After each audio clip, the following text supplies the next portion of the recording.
रे छौड़ी तनी सटके रे कि छतिया धड़के रे छौड़ी तनी सटके रे छौड़ी तनी सटके रे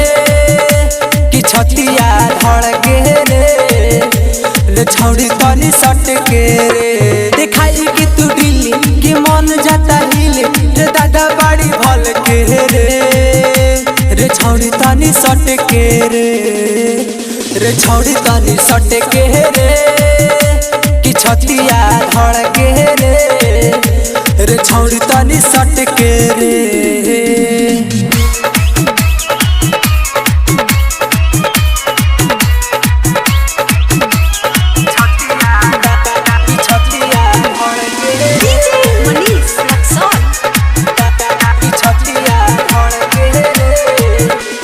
झूठो के घसरत बानी रे छौरी तोरा के तैका तैका पाजा में थर थर का पता रे तोहर कूदत कब से बाबर हाय झूठो के घसरत बानी रे छौरी तोरा के तैका तैका पाजा में थर थर का पता रे तोहर कूदत कब से बाबर अरे बात का बताई सब के दिखाई कि रहता नहीं हट के रे छौड़ी तनी सटके रे छौड़ी तनी सटके रे कि छतिया धड़के रे छौड़ी तनी सटके रे सटके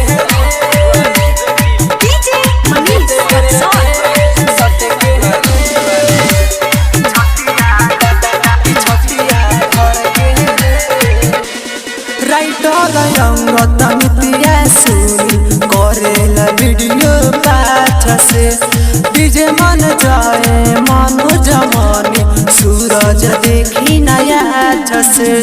राइटर अंगत नित्या सुनील करेला वीडियो पाठ से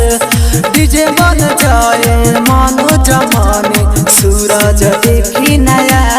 से कि नित्य सटी जाए कि भर जल्दी भाई हमारे वोल्टेज मेरे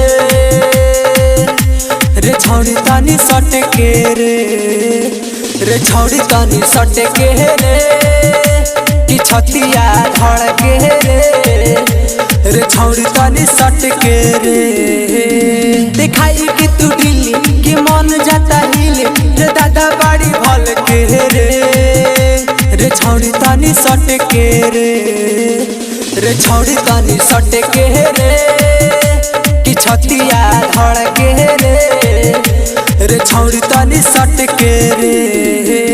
नित्या रिकॉर्डिंग स्टूडियो नोनोरा।